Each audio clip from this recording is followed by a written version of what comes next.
Yeah, even if you try to trouble us, there's hardly any loss on your part. Since it's your funds, useless poor people with lowly lineage, I sighed as I did the final check. You're closing your account, right? I asked. Please go ahead with a tone that seemed mocking. Their eyes filled with a clearly disdainful expression made me feel disgusted as they stared at us. I decided it was time to give those who judge others by their upbringing a bit of their own medicine. With that thought, I smiled. My name is Tiffany, a 29-year-old office worker. Currently, I'm living a peaceful life with my mom while working. My dad passed away from an illness when I was young. His chronic illness had worsened early. My father, who was involved in various businesses, was always busy with work, out early and back late. Even so, he treasured his family time, and I have fond memories of playing with him on his days off. Mom and I were initially shocked by Dad's death, but Mom, not wanting me to feel lonely, cherished our time together. Fortunately, when Dad fell ill, he made sure with the former CEO to secure enough funds for our livelihood. Thanks to that, I was able to go to college, and both Dad's and Mom's parents were very supportive.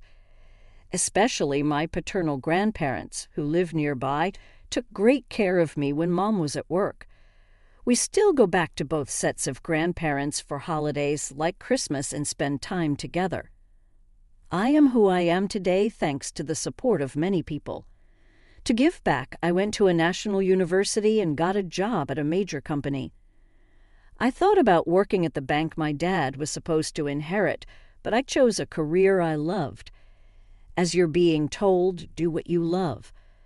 I've already handed the bank over. Don't worry about it. Thanks to a fulfilling home environment and the freedom to dive into hobbies, I had no interest in romance. But now, at a mature age, many of my friends are married with kids. This led me to think about marriage, and that's when a certain encounter happened.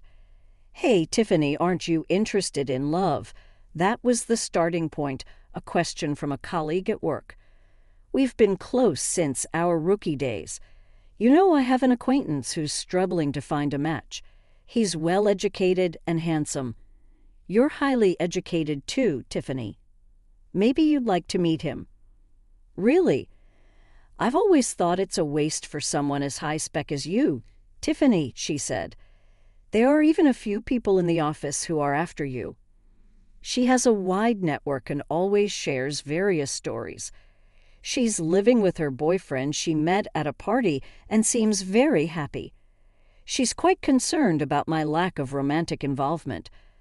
I had even consulted her about marriage, leading to this arrangement. A few days later, I agreed to meet a man named Yosef. The rendezvous was at a cafe. As I waited nervously, a man approached me. Tiffany, yes, nice to meet you. You're Yosef, right? Yes, thank you for today. Yosef's expression was blank as he looked me over. It felt like he was sizing me up, and I was a bit taken aback. Then, taking a seat opposite me, he quickly started the conversation. What do you do for work, Tiffany? I work in sales at a company. I've always enjoyed interacting with people and making use of my opinions, which is why I chose sales. I find it fulfilling, and I love the moments when customers are happy with their purchases. What's the name of your company? I told him the name of my company. Upon hearing it, Yosef paused for a moment, then smiled. It wasn't a pleasant smile, more like one of satisfaction. My company is quite a large enterprise with good performance. We're well trusted by our customers. Since he asked, I decided to return the question. What do you do, Yosef? At my question, Yosef snorted with pride and began to boast. I work at Sunrise Bank as a department head. Sunrise Bank is a really big bank, you know. The work is tough, not something ordinary people can handle. But since my dad is the CEO and I'm the successor, it's different for me. I felt a stir in my chest at Yosef's words. I was expecting a normal response, but Yosef's aggressively toned words made me feel uncomfortable. Indeed, Sunrise Bank is a major bank. I knew about Sunrise Bank due to a certain incident, but I was surprised to learn that Yosef worked there as a department head. Wow, that's impressive. Sunrise Bank is a big place, isn't it? I flattered Yosef on purpose. I saw no need to be rude, and though I thought this would probably be our last meeting, I figured it was better to be nice. Pleased with my flattery, Yosef continued to boast about himself. Honestly, talking to him was painful. He did listen to me occasionally, but he always turned the conversation back to himself, even making outrageous comments about his lack of romantic prospects. I'm quite popular, but it's always people who don't match my family background or education level that come to me. I thought the problem might be his attitude, but I had already decided not to meet him again. After informing my friend as time passed, he still looked satisfied and made a suggestion. I'd really like to meet your parents, but we just met today. That's exactly why parents' excellence is important, especially if we're going to date, right? Inside, I screamed. I have no intention of dating you. But he seemed oblivious to my discomfort and kept pushing forward. When are your parents in? Are you available? I'll have to discuss it with my mom. What about your dad? As Yosef pressed on, I felt a growing sense of disgust, but couldn't find the strength to cut him off. My dad passed away when I was young. At my words, Yosef narrowed his eyes. Suddenly, waiting for him to speak, Yosef just said, "I see," and fell silent. Well, send me a date that works for you later. I'll adjust my schedule. No, thank you. Should we leave then? Before I could finish, Yosef stood up. It felt like talking to someone from a different world. Despite my reluctance, I had given him my contact information and even discussed meeting our parents. His disdainful look upon hearing about my father's absence bothered me. In the end, we agreed to meet again with our parents. When I explained this to Mom, she smiled wryly. Maybe you were just nervous because you haven't dated before. Maybe, but the way he spoke was weird. Well, his parents will be there, right? Just say no if it doesn't feel right. I'll be there too. Thanks, Mom. Sorry for dragging you into this. As I apologized, feeling guilty, Mom laughed heartily. It's okay. No need for you to feel bad. Besides, I'm curious about Sunrise Bank, so let's see how it goes. So Yosef and I arranged a family meeting. At that time, I had no idea Yosef had planned the meeting for such a shocking purpose. On the day of the meeting, we arrived at the place Yosef had chosen. It was a fancy restaurant. It's a big place, isn't it? Yes, it is. Inside, our table was ready, but Yosef hadn't arrived yet. We entered and waited, and shortly after the scheduled time, Yosef and his family arrived. Sorry we're late. The traffic was terrible. Nice to meet you. Thank you for today. Yosef's family unapologetically took their seats. Irritated but not wanting to start a fight, I initiated the family meeting. After some time, Yosef's mom, Morgan, with a sly smile, spoke up. So, where is your father? Is he coming later? I looked at Yosef, but he just smirked dismissively and said nothing. I had already told him my dad was deceased. Morgan acted as if she didn't know, despite having agreed to meet our families. Mom quickly responded, in my stead, my husband passed away from illness when Tiffany was young. So today I'm here as her mother. Mom responded with a calm smile. In contrast, Morgan raised her voice in an exaggerated manner. Oh my, Tiffany is from a single-parent family. I was taken aback by her words. Even after saying my father passed away from illness, her tone clearly carried malice. Being from a single-parent family, life must be quite hard, But she graduated from a public university. That's commendable, right? Really, but still, being from a single-parent family, wouldn't dating her be complicated? We's family's conversation left Mom and me utterly dumbfounded. Despite being present, they spoke so disrespectfully, mocking us as if being from a single-parent family was something bad. Such words aren't suitable for a first meeting. Angered, I retorted in a low voice, "Excuse me, but after Dad passed away, Mom raised me with great care. I owe my current life to her. And isn't it rude to speak about someone like that when you've just met?" However, Morgan burst out laughing at my words. Rude, isn't it? More absurd for the daughter of a single parent to think about marrying into a high-class family. I'm not really into strong-willed women. This is pointless. Thinking this, I just stared at them in disbelief. I had high hopes since she works at a major company. Well, you'll eventually carry on Sunrise Bank, so maybe she's not quite at your level. As they hurled more insults, I felt no need to listen anymore. Trembling with anger, Mom glared at them. "Did you invite us here today just to look down on us? I've heard from Tiffany about the other day. You're enjoying berating us for being a single-parent family, aren't you?" It was the first time I heard her speak so sternly. "Please stop with the accusations. It was just a little teasing, right? No one feels good being mocked, and all your remarks are condescending. We have no intention of listening to this any further." Ye's family looked displeased at Mom's clear statement. Presumptuous for commoners, huh? Indeed, that may be the case, but this has made up my mind. Ye's family looked briefly surprised at Mom's words, then burst into laughter. They seemed to be thinking, what can you possibly do? Mom sighed and began to speak. "Actually, we have funds deposited with your bank, but we don't wish to entrust them to people like you." "Oh, really? But we don't know your name, so it can't be much, right?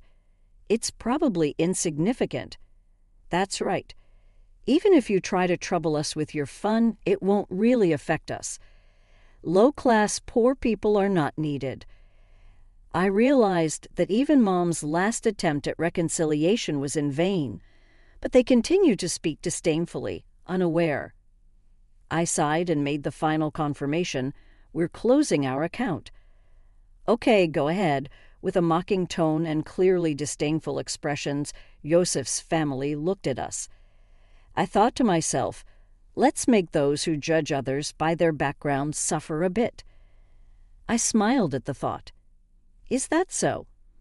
Then we will proceed as such. And please consider this meeting never happened.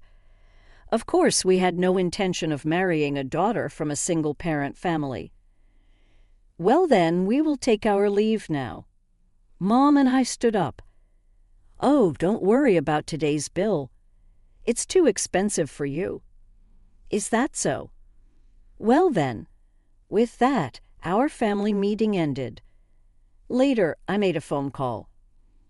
Weeks later, my mobile phone was flooded with calls from Yosef. Of course, I had anticipated this and had no intention of answering. It was their own responsibility. I immediately blocked the number. A few days later, I received a call from Grandpa Kyle. Summoned by Kyle, Mom and I headed to Sunrise Bank in the meeting room. Ye's family, looking pale, was present. As soon as they saw us, Morgan stood up and rushed over to bow deeply. "I am extremely sorry for what happened." I didn't reply to Morgan's words, just smiled and began to speak. "What exactly are you apologizing for?" At my words, Morgan bit her lip hard, trembling with anger. That's understandable. There are too many things for which they should apologize. That's probably why she's feeling so frustrated. This whole situation started because I said we would close our account. That day, our account wasn't particularly large. Closing it wouldn't have caused much damage, but Kyle's case was different. Kyle managed the inheritance left by my dad at Sunrise Bank for our benefit. Kyle also had his own account there. If all accounts, including Kyle's and my dad's inheritance, were closed, it would total about $7,000 million. In other words, their disrespect decided the closure. And importantly, Kyle is the former CEO of the bank. Dad was supposed to take over the bank, but passed away young, so the position went to Scott.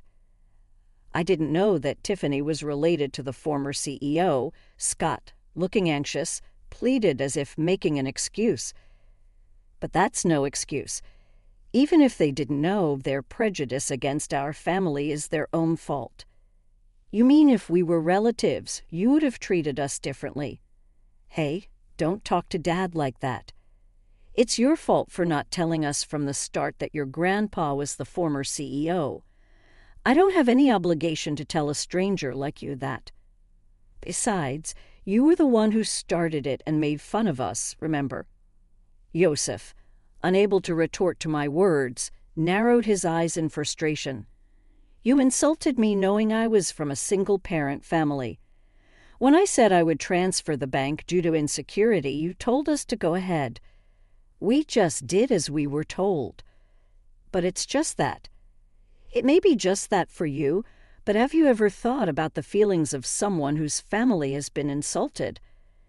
Silence fell. Morgan was trembling, looking hopeless, and Scott was hanging his head. But Yosef still seemed unconvinced, his face full of dissatisfaction.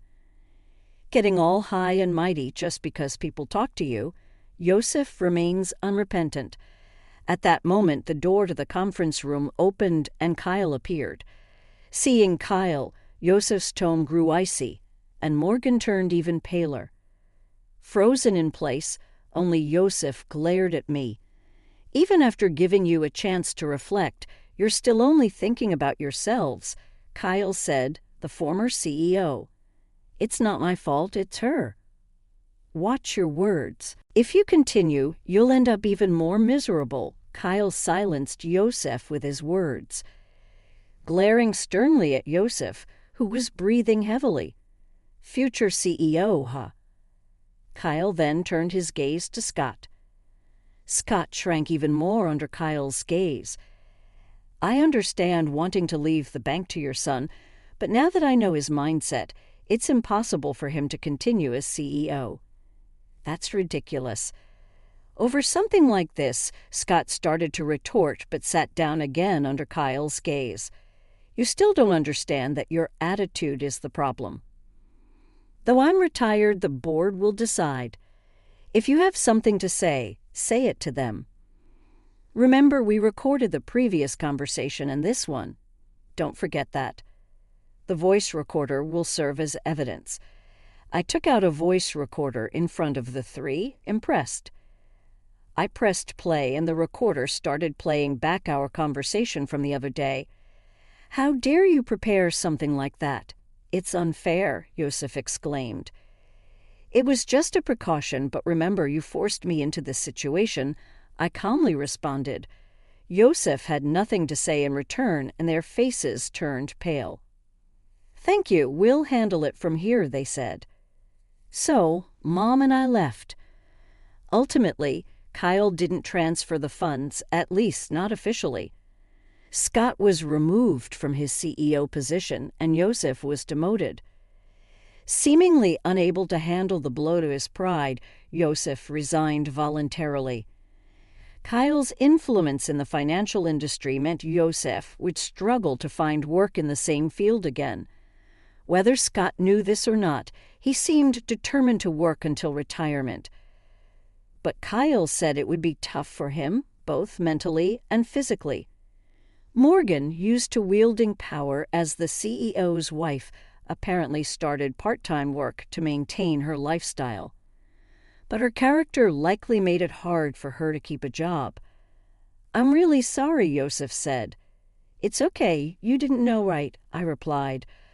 I only shared what happened with a friend who introduced me to Yosef. She just heard about him through someone else and wasn't at fault. Mom was initially concerned about being a single parent, but I'm happy now and can live thanks to the support I've received. When I told her that, she smiled and said thank you.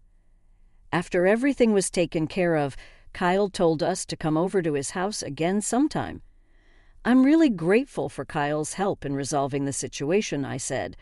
He was tough, but I'm happy now, so it's okay. I have some good news for you, Mom said one day. Really? It's not about dating again, is it? I teased. It's a friend of my boyfriend this time. He's definitely a good guy. I'm not interested in dating right now, but I'm satisfied with my current life. I want to keep cherishing those who support me, and maybe someday I'll meet someone I really click with. All right, everyone's presentations are done, Nick, the manager, said as he tried to move the discussion forward. Excuse me, I haven't. I recently found out something. Nick interrupted me and began to speak. There's apparently someone in this department who didn't graduate high school and is just a part-timer. Meetings should be for employees only. Absolutely right. His lackey, Mike, of course, agreed with Nick. I'm leaving. After leaving the meeting room, I started to shut down my computer. I noticed that an email had arrived, not in my personal inbox, but in the company's shared email. Thinking, there's no point in speaking up, no one will listen, I went home quietly. The next day, I heard a commotion from Nick's desk. He was staring at his computer screen, his face pale. Nick? Is something wrong? Mike looked at the screen with him. And he turned even paler than Nick. Why is he so angry? Knowing the reason for Mike's distress, I thought to myself, serves them right. My name is Adam. My mother passed away when I was in the 9th grade, and I was raised by my father. Well, you could hardly call it being raised. After my mother passed, my father changed. He drowned his sorrows in alcohol, and though he still went to work, he squandered our living expenses on horse racing. Because of that, I had to start working part-time as soon as I entered high school. Every month, I went to the convenience store with bills in hand that couldn't be auto-deducted from my father's account. Even though I endured it because I didn't want to be alone, I reached my limit in my second year of high school and dropped out. I found a live-in job at a distant inn. Thank you for everything. The day I left home, my father, still staring at the TV, spoke. Take care. That was our last conversation. Back then, 18 wasn't the age of majority, so I needed my father's permission to work, and I couldn't hide my place of employment. Yet, my father never visited me even once. I kept working just to survive, and before I knew it, I was 42. Years of hard work paid off, and I was transferred to the headquarters. I was thrilled to be recognized by the company, as I thought I'd be working in the field until retirement due to my lack of formal education. Listen up. Our work can change the future of our employees. Don't drag us down. On my first day after the transfer, Nick, dressed in an expensive suit, spoke sternly. There was a reason for this. Our inn was located in a prominent tourist destination, known so well that everyone in the state could sing its commercial jingle. At its peak, we had 5 locations within the state. But that was long ago. Due to financial difficulties and aging facilities, only the place where I had worked for many years and the original establishment remained. I was prepared to lose my job anytime, but now there was a glimmer of hope. With the rise of social media, the tourist area where the inn was located started gaining attention again. Depending on how hard the sales department, where I was transferred, worked. We could either thrive or be forced to give up this prime location to the new hotel chains continuously popping up. For Nick, who had switched careers from another industry to strengthen our sales, this was a battle he couldn't afford to lose. I understood why he had to be strict. I will do my best. Nick sneered at my enthusiastic declaration. Did you not hear what I said? I'm sorry. I thought I was listening carefully. Out of habit from years of customer service, I apologized reflexively, though I had no idea what had offended him. Someone was watching me with a smirk. In this department, there are those who are expected to excel and those who have been shoved here because they have nowhere else to go. You are the latter. It was Mike, the section chief. He's 7 years younger, at 35. But he was called to headquarters much earlier than I was and had been moving around within the headquarters ever since. I'm not jealous, but I can't accept that he's my boss. Graduating from a prestigious university, he has an unusually high pride and caused many problems as a newbie, making things very difficult for me when I was the front desk leader. When I found out Mike was transferred to the sales department a month before me, I was disheartened. Mike is right. With just a middle school diploma, there's not much you can do. Don't even think about achieving results. As if I didn't exist, Nick remarked, I'm thirsty. Mike eagerly ran to the coffee maker. It seems Mike is Nick's lackey. I regretted being happy about my transfer to headquarters, wishing I had stayed on site forever. Send a direct mail to every company on this list by the end of the day. Nick only assigned me tasks that even a new graduate could handle. What? There are over 1,000 companies. You want me to send to all of them by today? Yes, if you and your fellow misfits split the work, even those with nowhere else to go should finish by today. I glanced at the employees typing away expressionlessly. They were worn out from customer service, only thinking about leaving on time, or were women reassigned after having children, with zero motivation for work.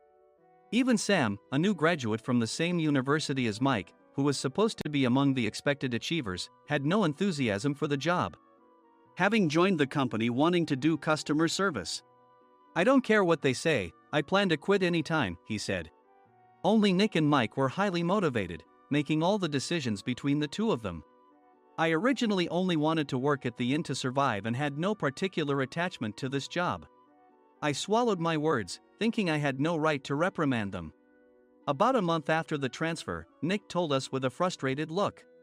To commemorate the 50th anniversary, we've decided to create a plan exclusive for one group per day. Originally, Mike and I were supposed to come up with it, but our president, Mr. Thompson, insists on hearing everyone's opinions. So, you all get a chance. As Nick explained, Mike began handing out prints. Make sure not to embarrass Nick. If your ideas are half-baked, you'll have to redo them. It seemed that they had printed his handwritten notes by Mr. Thompson, which included several questions and a section for free responses. It made sense why Nick had to seek our input, given that all responses had to be submitted to Mr. Thompson.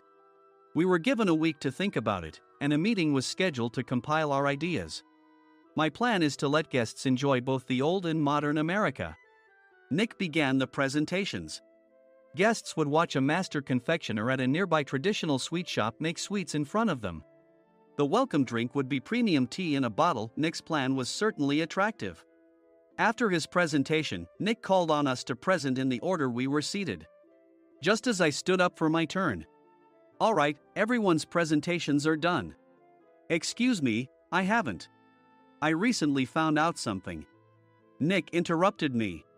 There's someone in this department who didn't graduate high school and is just a part-timer. He was likely talking about me. I joined the company as a part-timer and was made a full-time employee when I turned 20. That was 20 years ago, so Nick and Mike probably had no chance to know until recently. Meetings should be for employees only. Absolutely right. After that, Nick kept creating opportunities to solicit everyone's opinions, purposefully excluding me from speaking. The meeting unexpectedly heated up and went past the scheduled end time. A few people asked to leave, and the discussion continued with the remaining few. Still here? Normally, you'd leave in that situation. Though I had no attachment to the job initially, hearing kind words from customers made me want to make them happier. For someone like me, with nowhere to go, the inn was my home and customer service was my life. I felt pathetic about my current self. I'm leaving. I left the conference room and started shutting down my computer. I noticed an email had arrived, not in my personal inbox, but in the company's shared email. Thinking no one would listen to what I had to say anyway, I quietly went home. The next day, while preparing the DM as instructed, I heard a commotion from Nick's desk. In his haste to stand up, he hit his knee on the desk. He stared at his computer screen, his face pale. Nick! What's wrong? Mike, thinking he should be the first to rush over, approached Nick while still wearing his coat. He peered at the screen with Nick. And he turned even paler than Nick. Why is he so angry? Who is responsible for this company? Nick, more irritated than ever, asked, and Mike answered without checking. Probably Sam. Sam wasn't there because he was attending a morning training session for new hires. Nick gave up on getting angry and returned his gaze to the screen. They were looking at an email that arrived right after the end of the working day yesterday. Apparently, no one, including me, had checked it before leaving. The email was from a large company that used us for their annual employee trips. The president and executives of that company also frequently used our services personally. President of the company, Mr. Mason himself, had declared that neither he nor his company would ever use our services again. Well, some companies cancel their employee trips or stop using our services due to financial struggles. Let's just move on. Mike kept wiping the sweat from his forehead with a handkerchief. Knowing why Mike was so agitated, I quietly watched their interaction. Do you know how much revenue we get from that company? We can find other guests to fill the rooms, but we'll lose the banquet costs, gift shop revenue, rental car fees, and more. Moreover, the gifts were supposed to be prepared by the traditional confectionery shop involved in Nick's proposed plan. If it's known that we incurred such a huge loss at this critical time, Nick's position in the company would be jeopardized. Nick took a deep breath, seemingly trying to calm himself. All right, Mike. Go to New York right now and apologize to Mr. Mason. What? You're coming with me, right? I have urgent work to do. I trust you, which is why I'm entrusting this to you. Please. Mike, believing Nick's sincerity, agreed with a determined look on his face, saying, yes. That's Nick for you.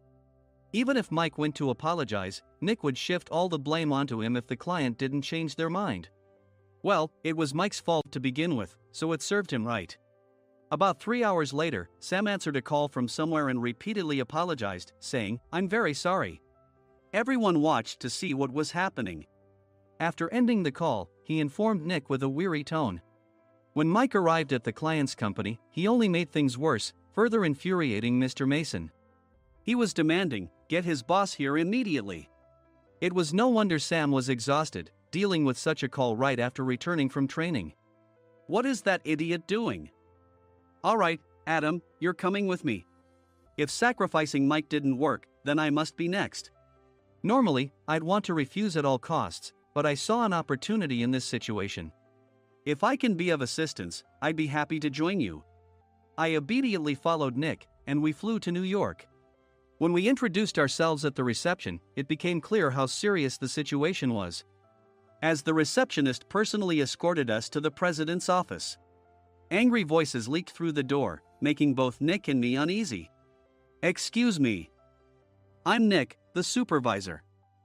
I understand my subordinate has caused you trouble, and I deeply apologize. Nick, with his experience in the corporate world, knew enough to offer an apology before excuses. However, his customer service skills left much to be desired.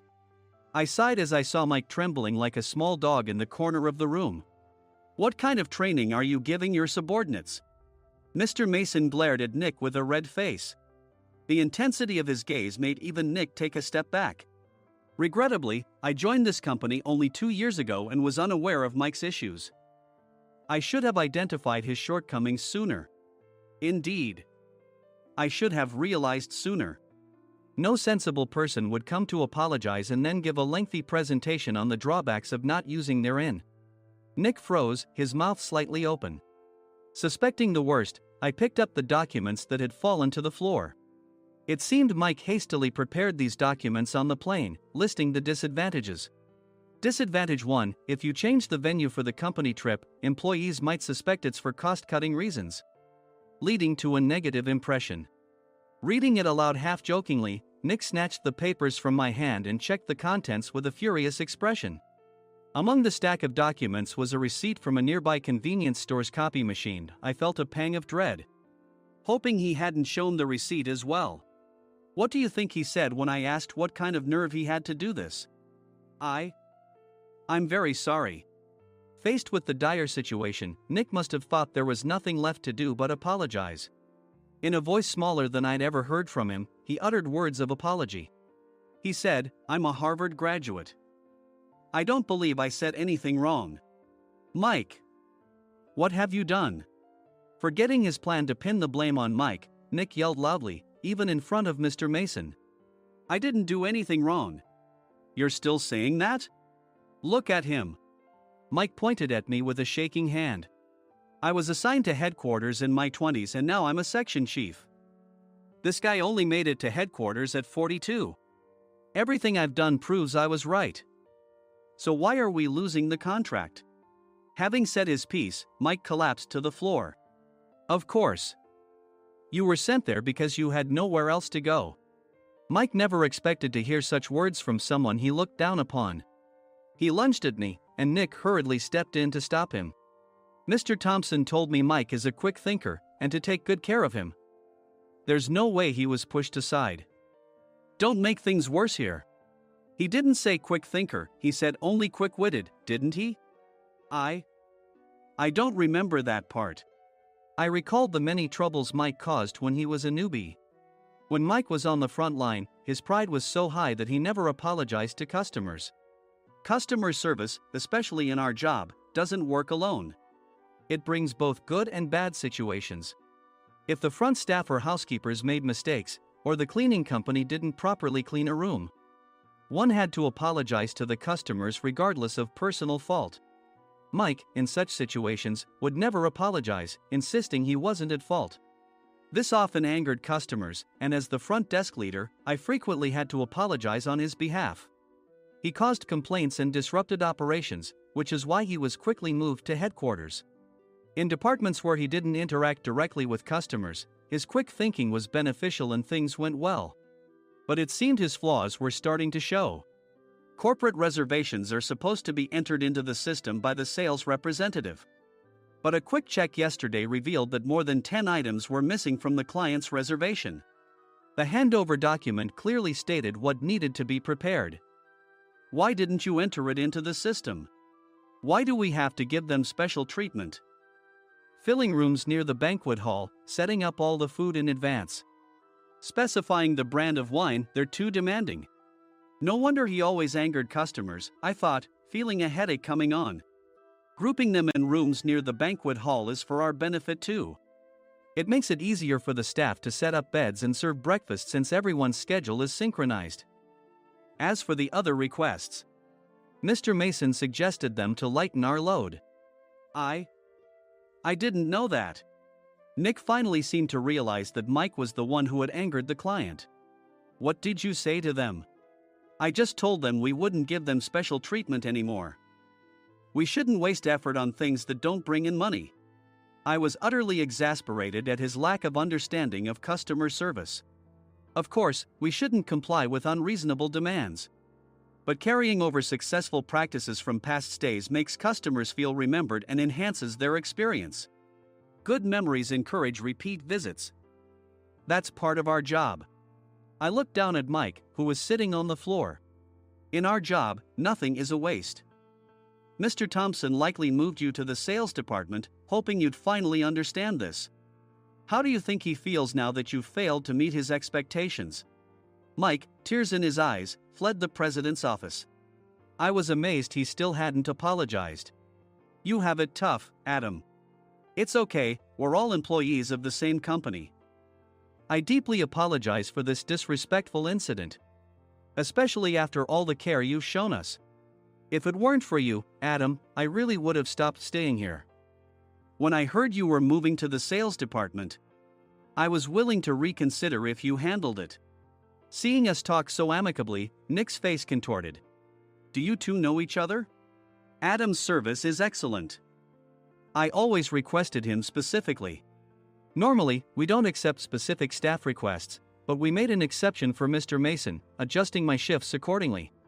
He had personally stayed at our hotel just before my transfer, and during casual conversation, I mentioned, I'm moving to the sales department soon. If I hadn't told him then, things could have been much worse. Please continue to take care of us. I look forward to it. On the return flight, Nick awkwardly offered me a can of beer. It's still working hours. Of course, I had no intention of forgiving him for a single beer. Nick might try to pin everything on Mike and avoid any consequences. While pondering this, a startling fact came to light. Nick, the tea bottles for the plan have arrived. I handed Nick a bottle labeled with our inn's name. They look good. What are you talking about? These are plastic bottles. I had assumed we would use the trendy, high-end bottling tea. But what arrived were ordinary plastic bottles of tea with customized labels. The only unique aspect was the label, which had the inn's name, making it look customized. Upon further investigation, I discovered that a substantial amount of money was set to be paid to the tea company. It was priced like bottling tea. Does this plastic bottle really cost $100 each? The tea inside is specially blended for us. The extra cost is for that. Wouldn't it be better to use another tea company? Or is there a specific reason we must use this one? As Nick continued to make excuses, I showed him a printed email. I informed the tea company's president, Mr. Mitchell, that we discovered irregular payments and he confessed.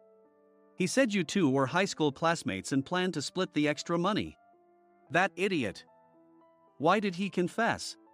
That's not important. You should worry about yourself, this could turn into a police matter. Opening the bottle cap, I suggested. How about calming down with this tea? It supposedly has a relaxing effect.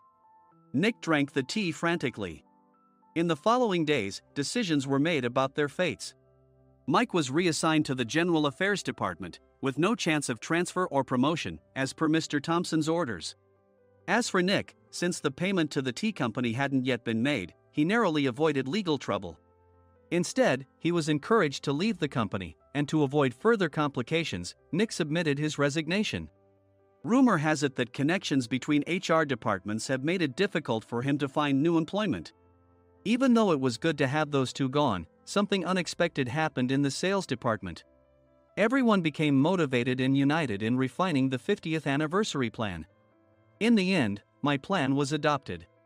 We collaborated with the Tourist Information Center to provide personalized guides. The plan, tailored to the number of guests, was truly special for the 50th anniversary. Hey, is Adam's family coming to stay? I immediately booked that special plan for my family. Sam noticed it on the reservation list and quickly picked up on it. Yes, I'm inviting my father. That's great. I might invite my parents too. I lacked the courage to face my father just as Adam. But here, with the confidence Mr. Mason praised, I felt ready. The 50th anniversary plan was a perfect opportunity to reconnect with my father. I hoped to bring back the days when we could laugh together as we once did.